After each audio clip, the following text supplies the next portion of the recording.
Baik, Bismillah. Assalamualaikum warahmatullahi wabarakatuh.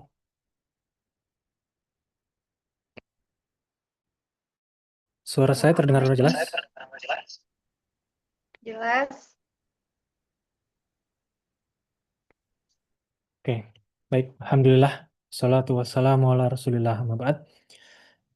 Alhamdulillah, ayah bunda sekalian, segala puji bagi Allah Subhanahu wa Ta'ala yang telah melimpahkan nikmat, iman, Islam, dan kesempatan kita semua hari ini, sore ini, di jam 4 sore ya, waktu Indonesia Barat. Sehingga hari ini, insya Allah penuh berkah, kita akan berkumpul untuk mengikuti kajian umum dengan tema Rahasia Orang Tua Hebat, Mencetak Anak Berprestasi Dunia Akhirat dari Al-Hazen School. Sebelum lanjut, mungkin beberapa dari ayah bunda sekalian belum mengenal Al-Hazen School ya.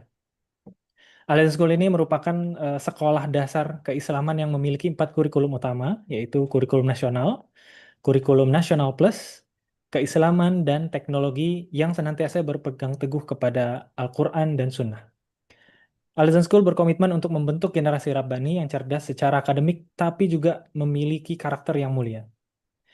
Ayah bunda sekalian yang dirahmati oleh Allah Subhanahu Wa Taala, tema kita kali ini sangat istimewa karena tentu setiap orang tua itu mendambakan anak-anak yang solih dan solihah, itu cita-cita kita bersama tentunya. Berprestasi di dunia, tapi juga tentu harus selamat dan menyelamatkan kita nanti di akhirat. Namun menjadi orang tua ternyata setelah perjalanan kita merawat anak-anak kita gitu ya, ternyata bukan hal yang instan. Perlu sekali dengan inspirasi, kita perlu dengan ilmu, kesabaran, dan juga kita perlu memberikan contoh yang baik gitu kepada anak kita. Maka hari ini insya Allah kita akan sama-sama belajar dari narasumber kita yang akan membimbing kita dan membuka wawasan bagaimana sebenarnya mencetak generasi yang Rabbani ya, yang dia ini dunia akhirat nih pasti akan selamat insya Allah. Sebelumnya kita perkenalkan dulu narasumber kita Ustadz Zubahan Bawazir, Hafizahullah Ta'ala. Beliau adalah seorang pembina Yayasan Imam Malik bin Anas, yaitu Pondok Pesantren Al-Azifi Bogor. Kemudian beliau juga mengelola dan founder sekaligus dari travel umroh dan haji Bawazir Travel. Kemudian untuk di sosial media, beliau membina Al-Azifi Channel. Kemudian untuk bikers-bikers yang ada di Indonesia juga beliau membina Muslim Bikers Indonesia dan Road to Jannah. Beliau mengelola, memiliki Al-Azifi Farm, pengisi safari dakwah internasional seperti di Australia, New Zealand, Jepang, Hong Kong, Taiwan, Singapura, dan beberapa kota besarnya dan negara-negara lain di seluruh dunia. Pemateri dan narasumber hal ini juga aktif di sosial medianya Al-Azifi Channel di UFIT TV dan TV One serta beberapa channel-channel sosial media yang lain. Beliau insya Allah akan menyampaikan materi tentang bagaimana cara menjadi orang tua yang hebat dan mampu membimbing anak-anaknya bukan hanya sekedar sukses di dunia, tapi tentunya juga selamat di akhirat. Baik, di sini Ustaz Subhan sudah hadir sepertinya. Assalamualaikum Ustaz. Waalaikumsalam warahmatullahi wabarakatuh. Gimana kabar Ustaz? Alhamdulillah baik kabarnya. Gimana kabar antum? Sehat? Alhamdulillah baik Ustaz. Baik Ustaz, ini sebenarnya tema ini juga ditanyakan oleh beberapa orang ya. Tentu semua orang tua ingin memiliki bagaimana tips dan caranya yang Ustadz sudah jelaskan bahwa sebenarnya nggak ada rahasia di situ untuk menjadikan anak ini selamat dunia akhirat. Silakan Ustadz, silakan kami beri waktunya untuk menjelaskan bagaimana untuk menyelamatkan anak kita di dunia dan akhirat. Silakan Ustadz. Baik, barakallahu fikum insyaallah. Assalamualaikum warahmatullahi wabarakatuh. Waalaikumsalam warahmatullahi wabarakatuh. Alhamdulillah hamdan katsiran thayyiban mubarakan fi kama yuhibbu rabbuna wa yarda. Asyhadu an la ilaha illallah wahdahu la syarika lah wa asyhadu anna Muhammadan abduhu wa rasuluh.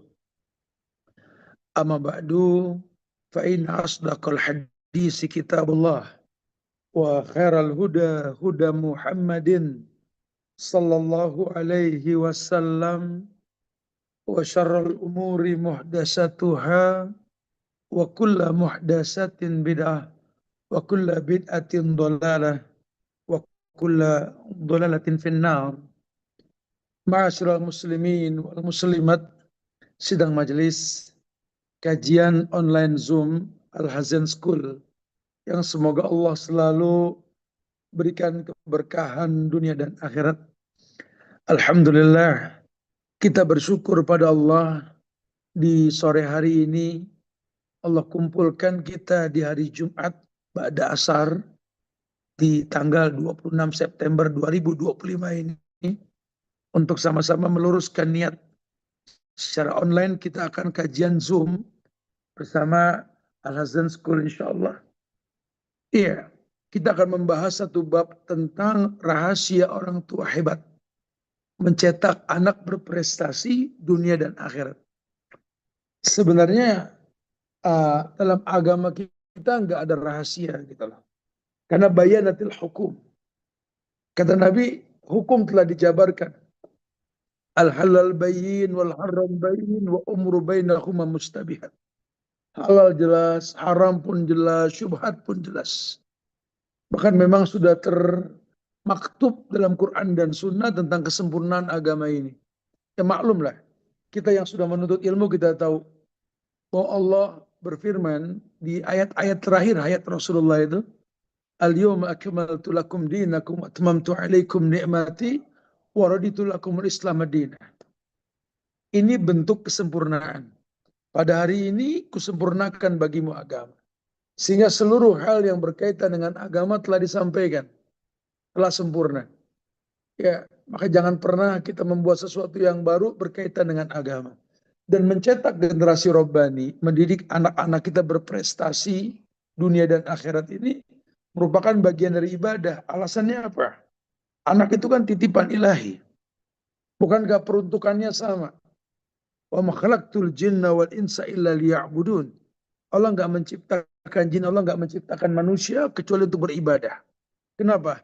Karena golongan jin, golongan manusia pun bisa berubah fungsi menjadi syaitan. Alladzi yuwaswisu fi sudurin nas minal jinnati wan nas. Yang kerjaannya bikin was-was, bikin pegel hati orang tua, bingung buat orang tua, takut melihat masa depan, takut mengingat masa lalu. Wallahi, anak kita bisa seperti itu. Nah, mencetak anak berprestasi dunia dan akhirat ini adalah bicara metode dan cara. Karena ya hasilnya ya anak yang berprestasi itu gitu loh. Tentu dalam agama kita tidak membahas buah yang dipetik dari sebuah pohon yang ditanam. Apapun bentuk buah nanti tergantung kualitas pohon tersebut ketika ditanam. Makanya diberikan nasihat bahwa anak yang tercetak berprestasi dunia dan akhirat ini anak yang memang hasil didikan orang tua yang betul-betul mengerti bagaimana menjadikan anak seperti yang diinginkan tadi, berprestasi dunia dan akhirat. Yang dihantam, yang dididik, yang disampaikan, yang betul-betul diinginkan agama adalah pendidiknya betul-betul memahami karakter dirinya untuk tercetak generasi robbani pada diri anak-anak kita. Jamaah, surat At-Tahrim ayat 6. Ketika Allah berfirman, Ya ayyuhalladzina amanu, ku anfusakum wa ahlikum nar, wa quduhan nasu wal hijarah, alaiha malaikatun gilazun shidadul la ya'sunallaha ma amarahum, wa yaf'aluna ma yu'marun. Itu At-Tahrim ayat 6 itu, surat ke-66. Itu surat yang sering dijadikan sebagai landasan dasar untuk kita mengerti bahwa target agama yang kita pelajari itu adalah ku anfusakum. Agama itu bisa menjadikan dirimu terpelihara. Dan perintahnya amr, ku anfusakum. Peliharalah dirimu. Ini merupakan sebuah kewajiban kalau kita menuntut ilmu, kita disuruh memberikan dampak ilmu pada diri kita. Wa ahlikum, baru keluarga kita. Nah, keluarga kita ya orang tua kita. Keluarga kita ya anak-anak kita. Keluarga kita ya pasangan hidup kita. Atau memang orang yang tinggal bersama kita. Jadi ini merupakan sebuah perintah untuk orang yang betul-betul menginginkan anak yang berprestasi ini, ya caranya dengan membaguskan diri untuk menjadi pencetak generasi robbani. Ada 10 karakter pendidik yang sukses. Pendidik yang sukses adalah pendidik yang orang itu betul-betul bisa mencetak generasi robbani. 10 pendidik tersebut mesti dimiliki oleh orang yang mendidik anaknya. Yang pertama, ulama mengatakan bahwa pendidik yang sukses, yang menginginkan anak berprestasi dunia dan akhirat ini harus memiliki karakter ikhlas. Kok bahasannya ikhlas? Iya, ya, mendidik itu ibadah. Anak kalau titipkan kepada kita ini adalah makhluk yang tercipta untuk beribadah. Sekarang bagaimana kita mau mendidik anak ini bisa beribadah kalau kita nggak mengikhlaskan cara kita mendidik mereka lillah karena Allah. Karena memang anak akan menjadi ujian. Zuyyina lin-nasi hubbus syahwat minan nisa'i wal banin. Ini anak akan jadi ujian. Ujian setiap manusia dalam hidup. Ya, makanya dalam agama kita cuma satu doa yang diajarkan sama Nabi untuk kita mendoakan anak-anak kita. Apa? Rabbi habli minas salihin. Ya Allah, berikanlah kepada kami anak yang saleh. Anak yang soleh, anak yang benar. Benar dalam kacamata agama ketika kebenarannya sesuai dengan apa yang Allah firmankan, apa yang Nabi sabdakan. Maka tentu orang yang ingin mendidik anak-anak tersebut mengenal Allah dengan benar, mengenal Nabi Muhammad dengan benar, mengenal Islam dengan benar, dia mesti ikhlas. Kenapa? Karena pada akhirnya nanti dia berkeyakinan bahwa yang mendatangkan hidayah itu Allah. Wa matasa'un illa Allah Rabbul Alamin. Hei, kalian tidak bisa mendatangkan hidayah. Hidayah urusan Allah. Maka tolong, bicara mendidik anak, bicara keikhlasan. Jangan pamrih. Ya sebenarnya bukan cuma anak, dalam dunia pendidikan juga jangan ada money oriented gitu loh. Ustadz ngajar begini nih, wallahi ini bukan pekerjaan tapi kewajiban. Kalau kerja ya lain, kita banting tulang, berangkat pagi pulang sore, ada yang kita kerjain. Ya, karena memang Allah jadikan takdir dalam hidup kita memiliki pekerjaan. Wa yuktabu bi arba'i kalimat bi rizki wa ajalihi wa amali sakyun aw sa'idun. Itu takdir. Rezekinya telah ditentukan, ajal ditentukan, amal, yakni perbuatan, pekerjaan, tertolong atau tidak. Allah telah takdirkan, beda. Tapi kalau yang namanya mendidik, mengajar, kita bicara keikhlasan. Karena boleh jadi nanti Qur'annya sama, hadisnya sama, fatwa-fatwa ulamanya sama, ya disampaikan dengan cara yang sama, di tempat yang sama, dengan kitab yang sama, hasilnya bisa berbeda. Loh kok bisa? Iya, keikhlasan yang tidak sama. Ya, ini mesti dipahami. Tolong, pendidik yang sukses memiliki unsur keikhlasan, itu yang pertama. Yang kedua, seorang pendidik yang sukses, yang menginginkan anaknya berprestasi dunia dan akhirat, dia mesti mengintrospeksikan dirinya bahwa dirinya tercipta untuk beribadah. Dan dia harus yakin seluruh ritual ibadah yang dia lakukan berujung pada ketakwaan. Seluruh ibadah kita, syahadat, sholat, zakat, puasa, haji, nikah, cerai, muamalah, akad yang kita buat, ibadah. Yang betul-betul fattakullah mastata'tum, tolong dilakukan dengan ilmu yang dikedepankan. Kalau ilmu yang kita kedepankan, seluruh ritual ibadah itu membuat si pelaku jadi orang yang bertakwa. Tahu gak jemaah? Orang kalau sudah bertakwa, diberikan 3 keuntungan. Allah yang janji di Quran. Yang pertama, orang yang bertakwa itu kata Allah, "Wa may yattaqillah yaj'al lahu makhrajan."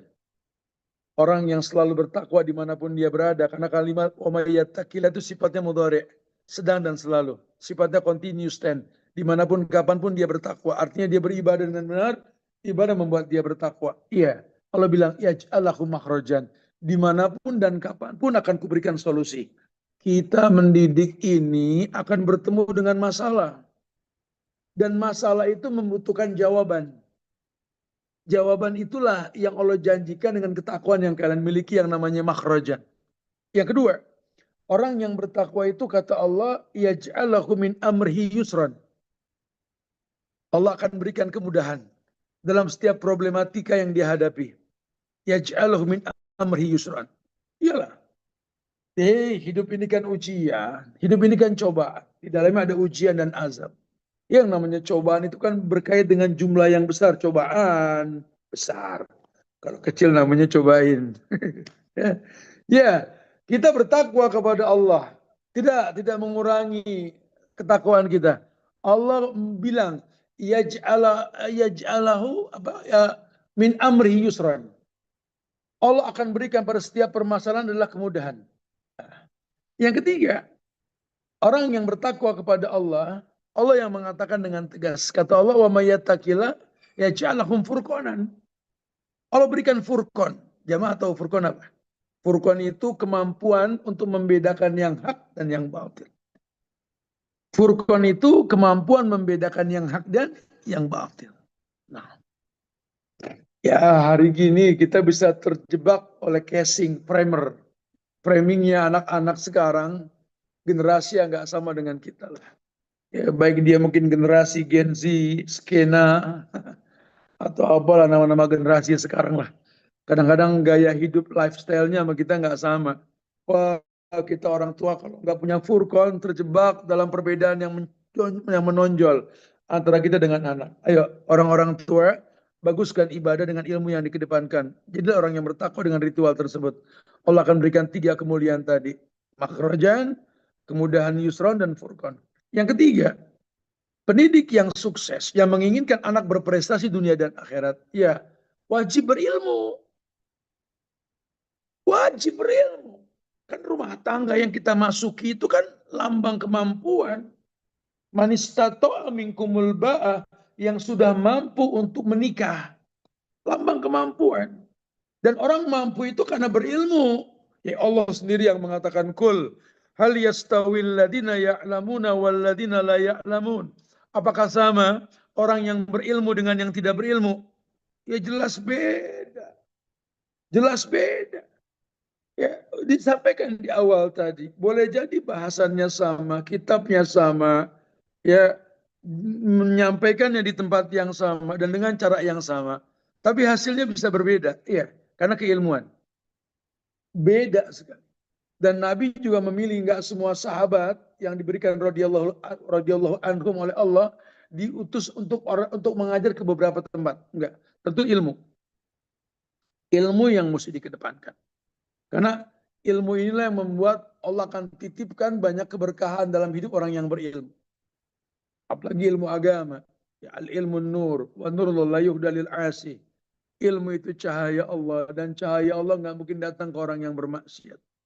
Maka dengan dia berilmu, dia tahu bagaimana menyampaikan kebaikan. Nah, tolong tutup aurat. Nah, tolong nak. Ya, berbaktilah kepada kedua orang tuamu nak. Karena kemaksiatan yang kau lakukan sebelum kau melangkah ke boarding school, ke rumah pendidikan yang kau tuju, kemaksiatan itu menghalangi kemuliaan yang kau panjatkan kepada Allah. Nah, Nabi yang mengatakan, Innar rajula la yuhramu rizqa bin yusibu. Orang terharang dari kebaikannya karena kemaksiatan yang dia rutinkan. Hati-hati nak. Hati-hati nak. Dalam berbuat baik berhati-hatilah. Oh, itu ilmu yang dikedepankan. Yang keempat, dia bertanggung jawab. Pendidik yang sukses itu mesti bertanggung jawab. Maksudnya bagaimana, Ustaz? Ya, beda antara sekolah biasa dengan boarding school, beda sekali. Ya, bukan berarti kita membandingkan, tidak. Kalau boarding school itu kan kelebihannya, anak berteman dengan guru di kelas dan di luar kelas. Kalau yang mungkin non-boarding school ini, ya anak berteman sebatas di kelas, di luar tidak. Ya, makanya susah kita untuk pakai bahasa bertanggung jawab ke anak. Karena kebanyakan teori yang kita sampaikan dalam dialog kita dengan mereka nggak sampai. Saya suka bilang sama teman-teman pengajar lainnya, kita ini Ustadz cuma bisa menyampaikan teori di kelas. Kita kurang bisa bermuamalah dengan orang yang kita sampaikan kebaikan dengan mad'u kita. Ya sementara Nabi ajarkan kepada kita metode penyampaian yang paling baik itu membuat ikatan pertemanan. Membuat ikatan persahabatan. Makanya kalau kita boleh jujur, pendidik yang paling hebat kan Rasul Muhammad bin Abdullah Sallallahu Alaihi Wasallam. Pernah gak Nabi bilang murid sama sahabat-sahabatnya? Adakah riwayat yang mengatakan dan ketika Nabi berjalan dengan murid-muridnya Abu Bakar, Umar, Utsman, Ali, nah, berjalan bersama sahabat-sahabatnya. Bahkan Nabi mengatakan begini, Lau kuntu mutakhidan min ahlil ardi khalilan latakhadtu Abu Bakrin khalilan walakin sahibukum hadha khalil. Kalau boleh aku memilih kekasih, Abu Bakar itu kekasihku. Ya, Nabi copot gelar kerasulannya di hadapan manusia. Walakin sahibukum hadha. Beliau mengatakan tetapi sahibukum, sahabat kalian ini. Beliau bisa mengatakan walakin rasulukum, walakin nabiyukum bisa. Nah, beliau mengatakan walakin sahibukum, tetapi sahabat kalian ini. Khalilullah, kekasih Allah. Ini menandakan bahwa dalam metode pendidikan, persahabatan itu sangat sangat penting untuk dikedepankan. Istilahnya wa'tasimu bihablillahi jami'an wala tafarraqu. Istilahnya. Ikat dirimu dengan ikatan yang kuat. Hablun minallah, hablun minallah. Ikatan yang kuat dengan Allah. Ya ini hubungan persahabatan di atas agama yang betul-betul baik ini. Nah, kata bertanggung jawab buat orang yang mendidik itu siap untuk berdialog. Nah, kamu laki-laki ke masjid nak sholat. Loh, kenapa mesti ke masjid, Pak? Aku lihat di kitab ulama ada riwayat yang mengatakan ju'ilal ardu li ummati masjidan. Jadikan bumi ini masjid. Berarti kan bebas dong kita sholat di mana aja. Orang tua yang nyuruh anak lakinya ke masjid digituin sama anak lakinya, bertanggung jawab dong. Jawab. Iya, kamu betul, nak. Memang bumi Allah ini dijadikan masjid buat umat Muhammad. Betul sekali. Ya, sehingga orang yang sabar pun bisa sholat di mana aja. Kita ketemu waktu sholat pun dimanapun kita ada, kita bisa sholat. Tapi Nabi juga mengatakan dalam riwayat lain bahwa afdhalu sholatil mar'i fi baiti ilal maktubah. Nah, sebaik-baik sholat buat seorang laki-laki itu di rumah, nak. Kecuali yang wajib di masjid. Jadi saran mama, saran papa sih, nak. Kamu mesti tahu, nak. Perempuan soleha itu sholatnya di rumah, nak. Laki-laki soleh itu di masjid. Jadi kalau kamu anak laki-laki kami, anak laki-laki papa dan mama kamu ini sholat di rumah, berarti lelaki soleha gitu loh. Ya ada tanggung jawab. Mama, rambut aku kan bagus, mah. Kok disuruh pakai kerudung? Buat apa Allah ciptakan kebagusan pada rambutku ini? Kalau pada akhirnya ditutup. Nah, anak sekarang tuh interaktif banget gitu loh. Anak sekarang tuh, ngajak dialog. Tolong yang nyuruh anak pakai kerudung, anak nanya kenapa? Jawab. Iya, nah perempuan itu bak mutiara. Walaupun dalam lumpur tetap mutiara. Nah. Kenapa? Disembunyikan dalam cangkang. Nah. Nabi yang mengatakan almaratu aurat. Nah. Perempuan itu aurat. Nah. Kamu tahu aurat kan? Malu terlihat. Kamu tahu aurat kan? Bahannya khusus. Kamu tahu kan aurat? Perawatannya khusus. Kamu tahu kan aurat? Sabunnya khusus. Kamu wanita. Nah. Terlindungi, terjaga dengan kekhususan kamu. Nah. Ya, kalau kamu umbar auratmu, kamu bukan aurat lagi. Nabimu yang mengatakan almaratu aurat. Perempuan itu aurat. Nah. Masya Allah. Itu bertanggung jawab. Dalam semua hal ya. Ini contoh yang gampangnya saja lah. Yang kelima. Pendidik yang sukses ini ya mesti sabar dan tabah. Maksudnya gimana Ustaz sabar dan tabah Ustaz? Iya. Sabar di sini akan membuat hubungan antara kita dengan Allah. Allah yang mengatakan innallaha ma'as sabirin. Allah itu bersama orang-orang yang sabar. Ya jangan terwarnai lah. Cuma mungkin orang bisa sabar itu ada sebab. Karena Allah berfirman dalam Al-Quran, ya ayyuhalladzina amanu isbiru. Orang yang beriman sabarlah. Itu menandakan bahwa orang yang bisa bersabar ya orang yang beriman. Orang yang beriman yang bisa sabar. Nah tugas kita sebagai pendidik ini menstabilkan iman. Dan kita yakin iman itu naik turun kan. Yazid wa yakus. Yang tahu turun naiknya iman kita yang punya iman. Terus Ustaz gimana Ustaz? Ya udah stabilkan. Pendidik yang sukses banyak istighfar dalam hidup. Pendidik yang sukses banyak merencanakan amalan yang memang Allah firmankan Nabi sabdakan. Pendidik yang sukses mesti tahu bahwa membaguskan iman dengan berbuat amal soleh yang banyak adalah sebuah keharusan. Stabil imanmu, sabarmu gampang. Dan kamu tabah. Identik ya. Wasta'inu bisabri wassalah. Minta tolong dengan sabar dan sholat. Apa yang dimintakan? Ya ketabahan. Ya namanya anak ujian buat kita. Cobalah sekali-kali kau bijak mengetahui. Kalau yang namanya anak itu selalu mencari kurangnya pendidik. Atau orang tua yang sedang mendidik dia. Kita buatlah perkalian yang banyak di whiteboard itu. Kita buat 1 kali 1, 1, 1 kali 2, 2, sampai 10 kali 10, 100 lah. Ada pada susunan bilangan tersebut yang kita salahkan. Di situ kita tulis 5 kali 4, harusnya 45, kita tulis 54. Dari semua yang benar. Cuma satu yang kita salahkan sengaja. Wah, itu anak bisa ngeremehin kita. Wah, payah papa, payah ibu, payah pak guru, bu guru. Oh, digituin. Kenapa? Masa 5 kali 4, 54? Senyumlah kita menghadap mereka. Itulah kehidupan. Seluruh yang kutulis benar, tak ada pujian yang kau berikan kepadaku. Tapi ada satu kekurangan yang kusengaja. Kau ingat kekurangan tersebut. Maka seorang pendidik mesti tabah dalam masalah ini. Karena pada akhirnya nanti kamu dicari kurang, bukan dicari kelebihan kamu. Kalau kau bisa, itulah kehidupan. Kebaikan yang kau berikan setiap hari kepada murid-muridmu, kepada anakmu, kepada orang yang kau dakwahkan, itu membuat mereka biasa mendengar kebaikan. Sehingga sekali kau berbuat salah, itu yang akan diingat. Maka mesti tabah. Jangan terprovokasi oleh yang dididik. Bersabarlah. Bersabarlah. Bahkan Nabi saja nggak nyaris terprovokasi ketika beliau diusir dari Mekah. Beliau mencari tempat dakwah ke Taif. Di Taif beliau dizolimin. Sampai Allah utus Jibril ngasih informasi bahwa Allah turunkan malaikat penunggu gunung untuk siap diperintahkan menebalikan gunung. Kata Nabi, andaikan aku mampu untuk meminta sesuatu ke Allah, bukan gunung yang terbalikin. Lelaku dalam berdakwah. Aku minta kepada Allah, semoga orang-orang musyrik yang membenci agama ini, Allah lahirkan dari tulang sumsumnya orang yang mengesahkan Allah. Lihat, turunlah ayat. Fabima rahmati minallah lintalahu. Walau kunta fazzan ghalizal qalbi lan faddu min hawlik. Fa'fu anhum wastaghfir lahum wasawirhum fil amr. Fa idza azamta fatawakkal Allah. Muhammad, kalau kamu berbuat kasar sama mereka, mereka yang nggak suka. Walau kunta fazzan ghalizal qalbi lan faddu min hawlik. Keras hati, kaku, nggak pandai memaklumi mereka, mereka lari dari kamu. Maka fa'fu anhum, maafkan mereka. Wastaghfir lahum, mintakan ampun kepada Allah buat mereka. Wasyawirhum fil amr, bermusyawarah kepada mereka untuk sebuah kebaikan. Mungkin hidayah datang dengan dialog nanti. Fa idza azamta fatawakkal 'ala Allah.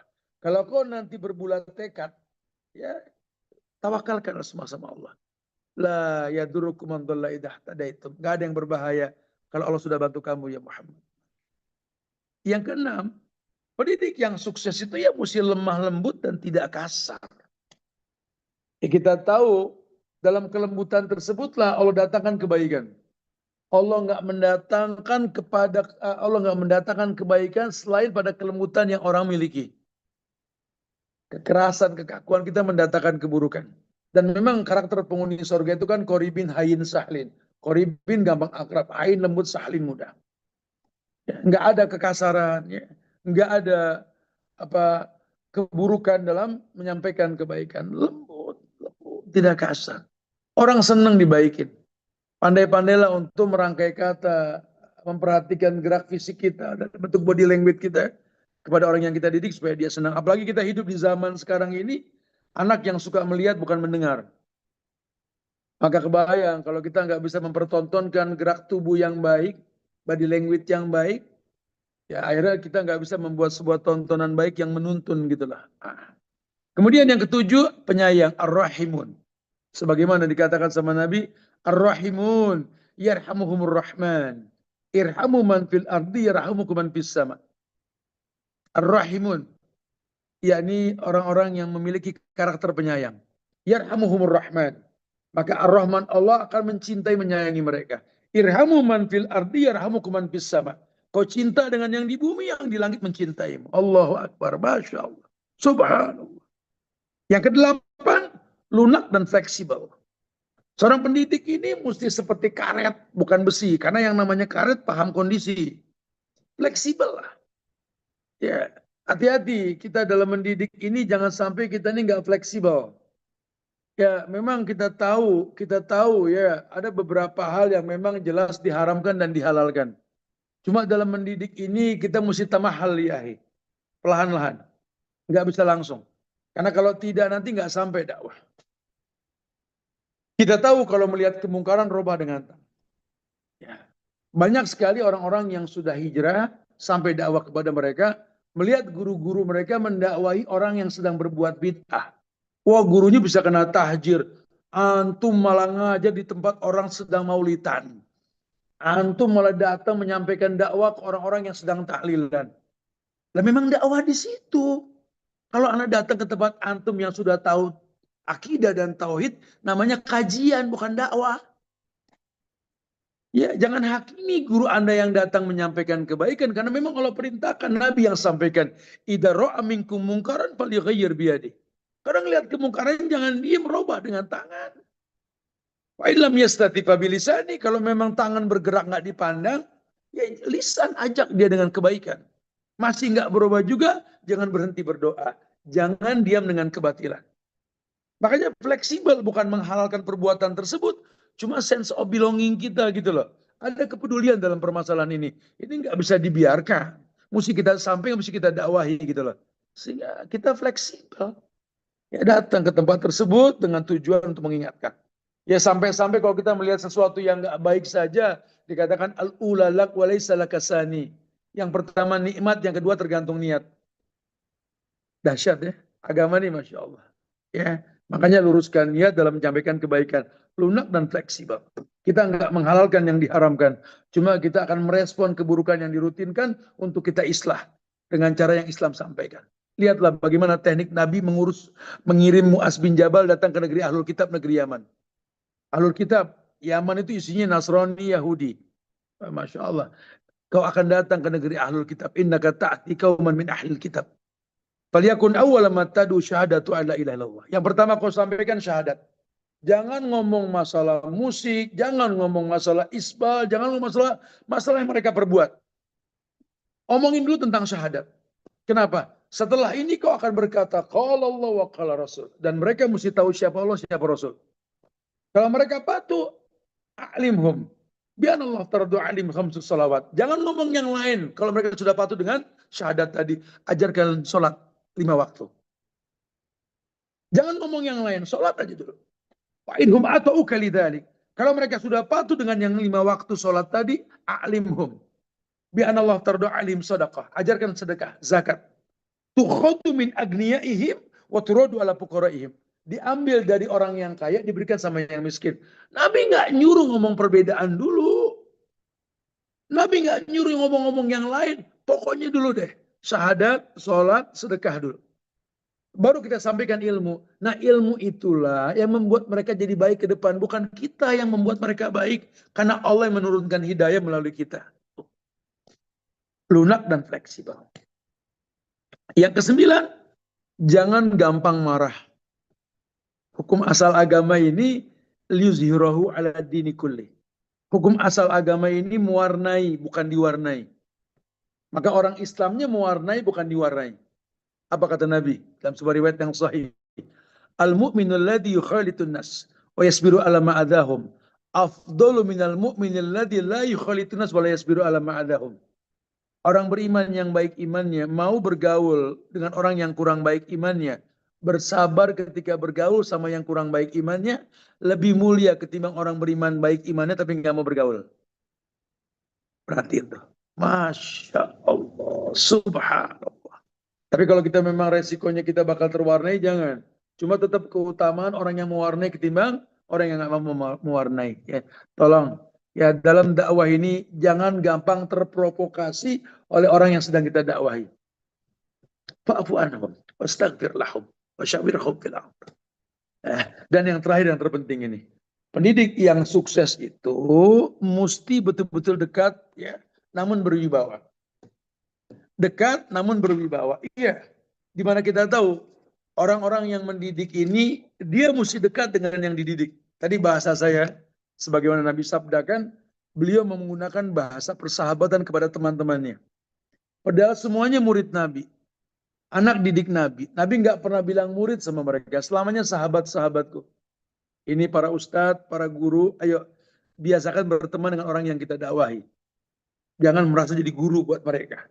Jadilah teman buat mereka. Karena hukum asal dalam dakwah ini, almar'u ala dini khalili.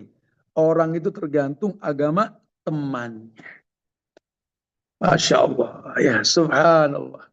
Ini penting sekali. Nanti baru tuh kalau kita sudah punya 10 karakter pendidik yang sukses, nah ada satu kitab yang menjelaskan tentang pendidikan mencetak generasi robbani ala sahabat-sahabat Nabi. Ya, para sahabat ketika ditanya sejak kapan kalian mendidik anak kalian? Sejak kami belum menikah. Loh kok bisa? Iyalah, karena kan berpengaruh nanti. Ya, kita pengen punya anak yang soleh. Kalau kita ayah yang nggak soleh agak susah. Ya, saya pengen punya anak yang soleh. Kalau dia bukan ibu yang soleha agak susah. Ya, makanya dia memaksimalkan dirinya untuk layak dititipin anak yang soleh sama Allah. Dia nggak pengen ada kontaminasi dalam pendidikan kepada anak-anak mereka. Barulah nanti diterapkan beberapa hal yang ditekankan di zaman sahabat itu. Bagaimana caranya? Yang pertama, mengenalkan Allah kepada anak-anak kita, mencintai dan takut kepada Allah, ya, dalam kesendirian maupun dalam keramaian. Didik anak-anak kita seperti itu. Kalau dia sudah kenal Allah, kita nggak terlalu sulit menyampaikan kebaikan nanti. Kemudian yang kedua, ajarkan sama anak-anak kita cinta kepada Nabi. Karena toh pada akhirnya nanti sepakatlah ayat dikatakan walaqad kana lakum fi rasulillahi uswatun hasanah. Telah ada suri teladan yang terbaik pada diri Rasulullah sallallahu alaihi wasallam. Ajarkan tentang Rasul, pahami tentang 4 konsekuensinya. Kalau kau sudah mengatakan wa anna Muhammadan Rasulullah, konsekuensinya 4. Nah, yang pertama mentaati beliau, nah. Yani ta'atuhu fima amar.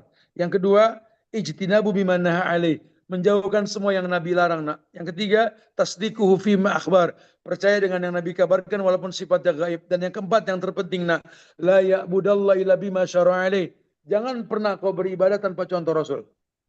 Kalau sudah kenal Rasul, aman. Sholatnya betul, ibadahnya betul, protektornya jelas. Karena semua ritual ibadah yang mencontoh Rasul itu mendatangkan kebaikan buat si pelakunya. Kemudian yang ketiga, para sahabat mendidik, membangun kepada diri anak-anaknya keyakinan yang benar terkait hal-hal gaib dan negeri akhirat. Dia mesti tahu Allah itu gaib, malaikat gaib, ya, kitab-kitab samawi itu gaib, atau mungkin memang surga neraka itu gaib. Mereka mesti tahu. Tapi mereka juga mesti yakin. Nah, seindah-indahnya dunia, Allah sudah mengatakan, walal akhiratu khairul laka minal ula. Nah, akhirat lebih mulia ketimbang dunia. Subhanallah. Dan banyak lain yang ditekankan nantinya supaya mereka tahu, oh ternyata memang untuk menjadi generasi berprestasi dunia dan akhirat ini nggak gampang. Ada prosedur, ada prosesnya. Nah, ini sebenarnya baru mukodima, kita belum masuk materi ini sebenarnya. Cuma karena waktunya sempit, ya, jadi terpaksa lah buku yang dibaca selama setahun dikemas dengan waktu 45 menit ini untuk sampai kepada masyarakat. Saya berharap mudah-mudahan yang saya sampaikan ini memicu teman-teman yang ada di kajian Zoom bersama Al-Hazan School ini untuk lebih belajar, lebih semangat belajar lagi. Kita semua sama-sama belajar. Karena guru kami Syekh Ali Hasan bin Ali Abdul Hamid Ali Al-Halabi, dalam majlisnya beliau selalu mengatakan, nahnu talibul ilm. Beliau mengatakan, saya, kalian dan semuanya para penuntut ilmu. Makanya kita semangati diri kita untuk tetap menjadi pencetak generasi robbani yang baik. Dan mudah-mudahan kalau kita betul-betul mengerti bagaimana mencetaknya, Allah berikan kepada kita anak berprestasi dunia dan akhirat, insyaallah. Ya, fadhal, silakan membawa acara. Akhiru da'wana anil hamdulillahirabbil alamin. Baik, syukur Ustaz atas penjelasannya, Masya Allah. Jadi nggak terbayang ya sebenarnya di Mukaddimah ini ternyata yang paling penting juga ternyata 10 karakter pendidik itu ya Ustaz ya. Jadi ternyata untuk mendapatkan anak-anak atau menghasilkan anak-anak yang selamat dunia akhir ternyata orang tuanya dulu Ustaz ya. Kuncinya orang tua. Mana Masya nggak Allah. mungkin kita petik buah kalau nggak ada pohon yang kita tanam. Iya, Mayazra iya. yahsud. Apa yang kau tanam itu yang bakal kau petik, gitu ya. Kalau cuma pengen punya anak yang berprestasi di dunia akhirat, itu hayalan. Hayalan. Itu pelabuhan yang kita omongin. Nggak mungkin sampan sampai ke pelabuhan kalau dayung tak di kayu. Barakallahu fikum. Masya Allah. Baik Ustaz. Mungkin sini kita coba buka sesi pertanyaan sebelum kita mengakhiri. Ada pertanyaan Ustaz seperti ini. Izin Ustaz bertanya, Nah, fleksibilitas yang seperti apa seharusnya yang diterapkan ke anak nih? Beliau memberikan contoh anaknya udah besar 7 tahun Ustaz. udah umur 7 tahun gitu ya. Kemudian karena di usia segini nih udah mulai-mulai banyak membangkang, kemudian padahal udah dikasih udah dikasih teladan gitu, sudah dengan lemah lembut, kemudian diberikan reward juga, punishment juga diterapkan di rumah tangganya gitu ya. Kemudian dengan tegas keras juga sudah pernah, tapi dicuekin dan tetap sulit diajak kerjasama. Mohon arahannya Ustaz. Terima kasih. Barakallahu fikum. Na'am. Kalau ulama sering menjelaskan tentang metode pendidikannya Ali bin Abi Thalib, 7 kali 3 itu. Usia 7 tahun pertama, 7 tahun kedua 14 tahun, 7 tahun ketiga 21. Ada beberapa teknik fleksibilitas dalam hal itu. Di mana kita ngomong sama anak dari balita sampai 7 tahun, nggak sama dengan anak yang kita ajak ngomong dari 7 sampai 14 tahun. Begitu pula sampai dengan 21 tahun gitu lah. Itu yang mesti kita dewasa dalam permasalahan itu. Tadi saya sampaikan sepintas bahwa kita ini generasi lawas lah. Ya generasi udah kepala 5, udah bukan muda lagi kita. Sementara kita dihadapkan oleh anak-anak yang Gen Z. Yang dia kalau Syekh Bakar bin Abdul Abu Zaid dalam kitabnya Hilyatul Thalibul Ilim, pada para penuntut ilmu itu Syekh Bakar mengatakan bahwa berhati-hatilah dengan peradaban palsu. Anak-anak kita ini masuk pada peradaban palsu. Sosial media itu peradaban di dalamnya dibuat oleh orang-orang yang memang menginginkan sebuah tujuan. Nyaris anak-anak kita ini nggak ngelihat kenyataan, tapi yang dilihat framing. Banyak kehidupan yang dibuat, apalagi sekarang ada AI dan lain sebagainya gitu kan. Sehingga mereka memandang dunia apa yang mereka lihat di sosial media. Wow, kalau kita nggak tahu dunia sosial media, terjebak dalam kesalahan kita. Yang ada kita kesel. Kenapa sih ini anak matanya ke handphone aja? Nggak pernah ngeliat wajah orang tua. Jangan marah bu, pak. Akui bahwa handphone lebih menarik ketimbang wajah kalian. Handphone lebih menjanjikan anak untuk nyaman menatapnya ketimbang menatap wajah orang tua. Sementara ulama mengatakan ada 2 pemandangan paling indah di muka bumi. Yang pertama menatap Ka'bah. Yang kedua menatap wajah orang tua. Kok anak sekarang nggak tertarik? Ada sesuatu yang salah ini. Kita kurang berilmu. Kita nggak secanggih handphone yang mereka lihat. Kenapa? Karena kita menganggap sekolah itu seperti bengkel anak. Mama papanya hijrah, jadi 2 pasangan suami istri yang bertobat dan hijrah, kemudian mereka menghayalkan deh, kita tobat Maya, iya pak, kita hijrah, kita masukin anak-anak kita ke Al Hazan School, tinggal surganya aja deh, tinggal surganya enak aja. Dia lupa Nabi sudah ngomong, kulullah min nabata min sukhtin annaru ahkubi. Ini anak terlanjur tumbuh dari uang yang subhat, uang yang haram. Neraka lebih berhak. Pantesan nih anak kok makin dewasa, makin susah dibilangin. Makin kayak gelas yang penuh, luber aja. Sementara ulama bilang, bikin anak kita kayak gelas kosong, gampang diisi. Ini yang mesti kita cari nih. Ya makanya Alhamdulillah, pada beberapa waktu ini saya sengaja membuat parenting di beberapa kota di Indonesia. Tentang menyampaikan bahwa ada arahan ulama, tobatnya orang tua, hidayah buat anak-anaknya. Tobatnya orang tua, hidayah buat anak-anaknya. Satu langkah kebenaran yang orang tua ambil, 1 juta kebaikan buat anak-anaknya. Jadi pada akhirnya bahasa Nabi tadi, nggak usah dikomplain. Asli nafsak, ya lakan nas. Kamu rapikan dirimu. Nanti orang lain terkritisi gitu lah. Ya, jadi saran saya sih dekatlah dengan anak tersebut, carilah penyebabnya. Karena hukum asal anak pasti nurut sama orang tua.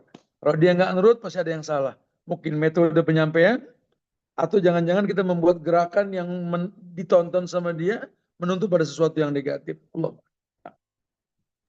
Ya, baik. Syukur, Ustaz. Kemudian, ayah bunda sekalian, jika ingin ada pertanyaan langsung seputar tentang cara mendidik anak ya tentunya, kita buka pertanyaan yang sesuai dengan tema, boleh buka open mic-nya, boleh silakan, atau chat langsung atau melalui Q&A. Oke, di sini ada satu yang raise hand dari Nadia Maluku. Nadia dari Maluku maksudnya. Boleh silakan. Ya, bismillahirrahmanirrahim. Assalamualaikum warahmatullahi wabarakatuh. Waalaikumsalam warahmatullahi wabarakatuh. Terima kasih atas kesempatan yang diberikan kepada saya. Yang ingin saya tanyakan di sini, Ustadz ya, gimana kalau misalnya apa namanya orang tua itu ingin mendidik anak itu agar anak ini menjadi anak yang soleh.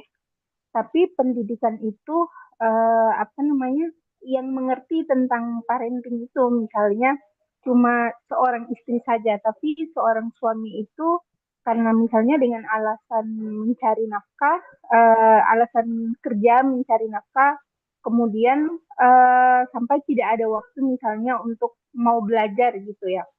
Akhirnya apa namanya masalah pendidikan anak ini tadi diserahkan kepada istri semua gitu. Nah itu bagaimana Ustaz kalau misalnya Baik. seperti itu? Di Iya, sisi lain juga karena ada pola pengasuhan yang berbeda misalnya antara suami dan istri.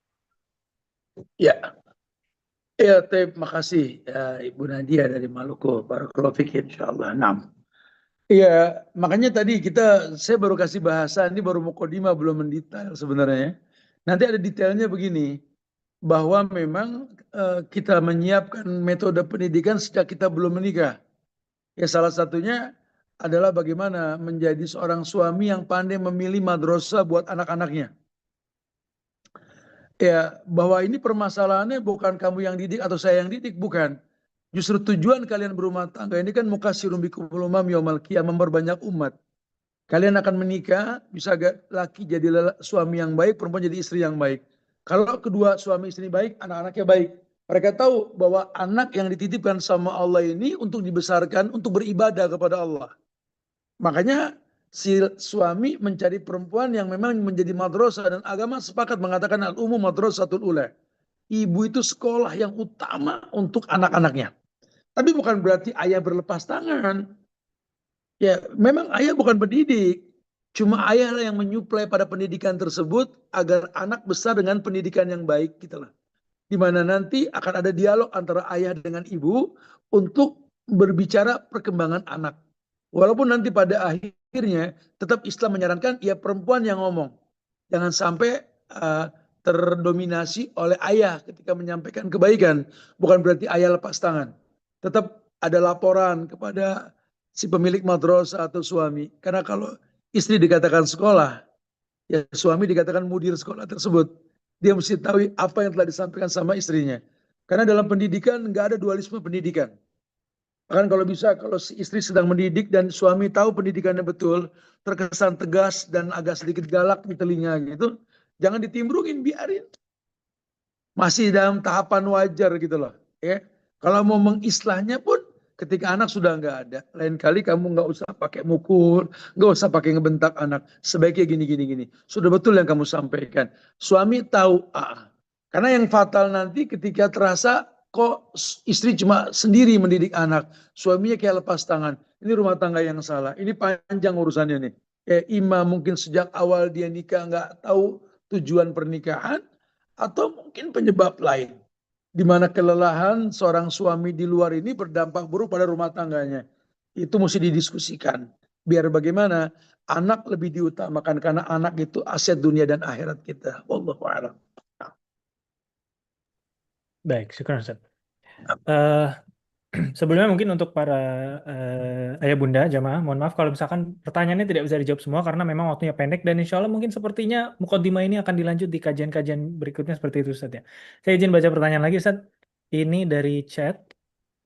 Assalamualaikum Ustaz, Afwan bertanya, adakah doa khusus mungkin yang diajarkan oleh Rasulullah SAW Ustaz yang harus kita panjatkan untuk mendoakan anak-anak kita nih Ustaz? Ada nggak doa khususnya gitu Ustaz? Yang saya tahu cuma satu model doa ngedoain anak itu. Robbi habli minas salihin.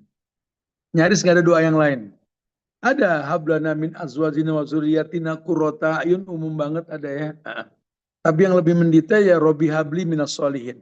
Nggak ada Robbi habli minat tajirin, minal jamilin, minal qawin, gitu nggak ada. Minas satirin nggak gitu ya. Ya, Robbi habli minas salih.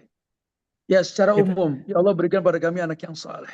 Soleh tentu ya ada jabarannya lagi nanti. Tapi intinya anak yang soleh, anak yang benar. Sesuatu dikatakan benar ketika sesuai dengan Quran dan Sunnah tentunya. Makanya itu yang didawamkan lah dalam keseharian kita, sambil dibuat hukum sebab akibatnya. Karena nggak mungkin sesuatu yang soleh, benar, baik dari sesuatu yang salah. Allah baik, coba nerima yang baik. Allah. Oke, baik. Berikutnya Ustaz, satu lagi dari penanya langsung nih, sepertinya yang raise hand dari Umu Abdurrahman. Boleh silakan Umu, dinyalakan mic-nya. Ya, Assalamualaikum warahmatullahi wabarakatuh, Ustaz. Waalaikumsalam. Waalaikumsalam.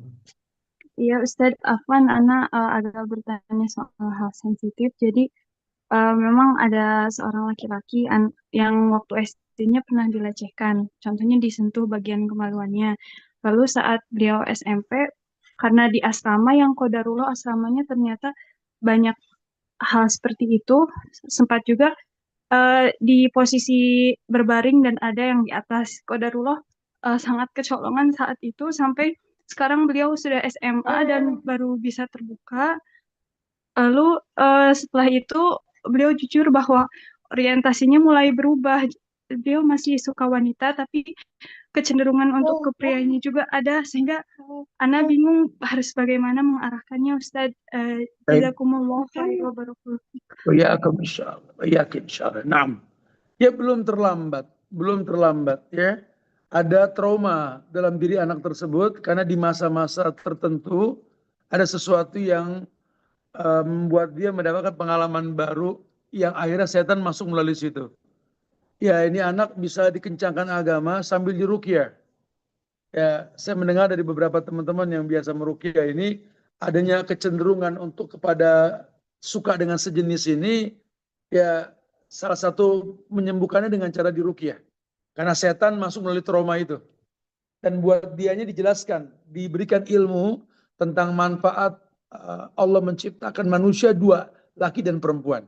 Dan jelaskan tentang di usia dia yang sudah dewasa ini, manfaat mencintai lawan jenis, bukan sejenis.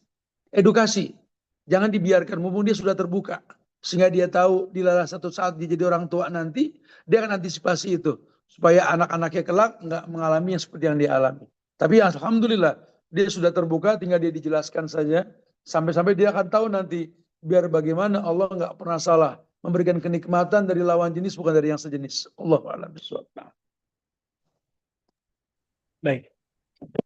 Syukur Ustaz atas ilmunya. Setelah Afwan. lebih dari 30 menit kita sudah mendengarkan inti bahasannya. Sebenarnya ternyata untuk mendambakan memiliki anak yang sukses dunia akhirat ini ternyata harus dimulai dulu dari orang tuanya. Ada beberapa 10 karakter juga pendidik yang baik ya, dari mulai dia harus ikhlas sampai pada akhirnya dia harus benar-benar apa namanya, jangan gampang marah gitu ya, dekat dengan mereka, fleksibel dan lain-lainnya. Itu tentu sekedar mukadimah yang sudah Ustaz sampaikan. Semoga di pertemuan berikutnya kita bisa bahas lagi nih Ustaz, lebih dalam lagi Ustaz. Tentu bahasan anak ini adalah bahasan yang luar biasa, kita sangat butuhkan saat ini untuk melangsungkan bagaimana agama ini juga selamat di masyarakat gitu ya.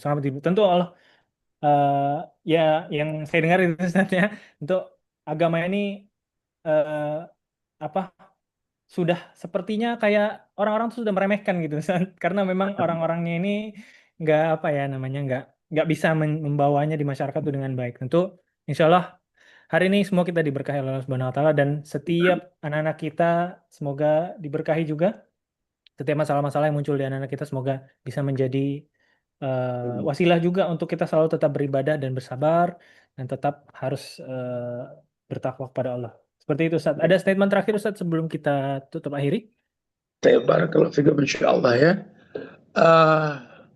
Semoga apa yang kita bahas sepintas ini menjadi sebuah semangat baru kita untuk lebih mendalami syariat yang Allah jadikan agama ini sebagai bentuk kemudahan. Kemudahan tersebut ketika sesuai dengan tracknya gitu loh. Karena kalau sudah kita tidak di atas tracknya itu akan mengalami kesulitan.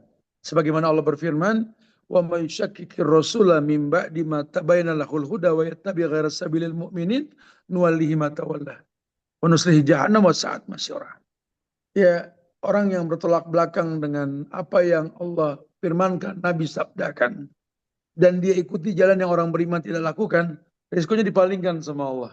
Mudah-mudahan mulai saat ini kita mau belajar membuka metode-metode pendidikan yang pernah ada dalam Islam yang di zaman-zaman yang terbaik, di mana Rasul dan sahabat ada saat itu. Yang memang hukum yang baik di zaman Nabi sampai sekarang kita September 2025 pun sama, bahkan sampai kiamat pun sama. Mudah-mudahan kita mau semangat belajar untuk mengetahui metode tersebut dan kita mengalami kemudahan dalam mendidik anak-anak kita insyaallah ya. Barakallahu fikum, semoga manfaat. Minta maaf kalau ada kekurangan, kesempurnaan hanya milik Allah. Silakan membawa acara. Sekali lagi saya minta maaf. Assalamualaikum warahmatullahi wabarakatuh. Waalaikumsalam Waalaikumsalam warahmatullahi wabarakatuh. warahmatullahi wabarakatuh. Baik, Alhamdulillah, ayah bunda sekalian, kita sudah sampai di penghujung acara. Alhamdulillah kita sudah mendapatkan pencerahan mengenai bagaimana sebenarnya kita mendidik anak. Ternyata harus dimulai dulu dari kita sebagai orang tuanya gitu ya. Semoga apa yang kita pelajari ini benar-benar menjadi bekal kita untuk mendidik putra-putri kita agar bisa selamat di dunia dan akhirat. Dan untuk beberapa ayah bunda yang mungkin anaknya sedang ada masalah, mumpung belum terlambat menurut Ustaz tadi, banyak cara yang harus kita lakukan. Tetap berdoa kepada Allah dan kita harus lakukan terapi-terapi misalkan, atau misalkan kita bisa melakukan ruqyah seperti tadi ya. Dan bicara tentang anak, ayah bunda, untuk berprestasi di dunia pun ternyata harus ada caranya. Selain kita mengharapkan anak yang selamat di akhirat, di dunia juga kita harus memiliki cara-cara tertentu untuk bisa mencapai selamat di dunia seperti itu ya.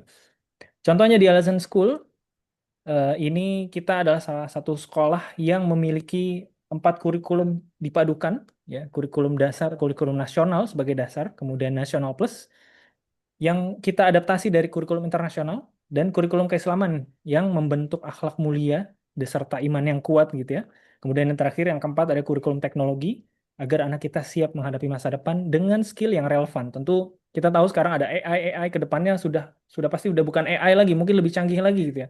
Maka di Al Azan School kita tanamkan kurikulum teknologi agar anak-anak siap sekarang dari mulai sekolah dasar gitu ya udah siap, sampai nanti mereka sudah kuliah, sudah mulai berdiri sendiri, sudah bekerja, itu lebih siap lagi dengan teknologi atau pendidikan teknologi yang relevan. Alhamdulillah saat ini Al Azan School sudah membuka pendaftaran gelombang 1. Jadi periode Oktober sampai dengan Desember 2025 akan ada diskon 40% untuk uang pangkal bagi pendaftar di periode ini. Jadi sama-sama kita wujudkan generasi Qurani, berprestasi, siap bersaing di tingkat global, namun tetap kokoh dalam iman dan akhlak. Akhir kata, saya mohon pamit. Kami dari tim Al Azan Global, Al Azan School, dan Al Azan Academy, kami mohon pamit.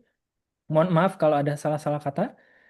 Insya Allah untuk rekaman dari kajian kali ini nanti akan di-share di grup ya, dan beberapa info-info lainnya mengenai Al Azan School itu akan di-share di grup. Jangan keluar dari grup, Bapak Ibu sekalian, karena nanti akan ada info-info menarik di sana yang bisa dibaca. Dan jika yang memang ingin tahu lebih dalam mengenai Al Azan School, jangan ragu tanya untuk ke admin ya, atau langsung di grup aja kalau misalnya memang chatnya sedang dibuka.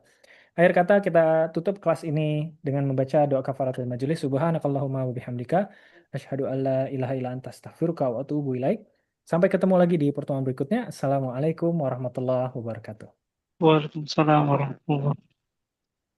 Waalaikumsalam. Waalaikumsalam warahmatullahi wabarakatuh. Waalaikumsalam.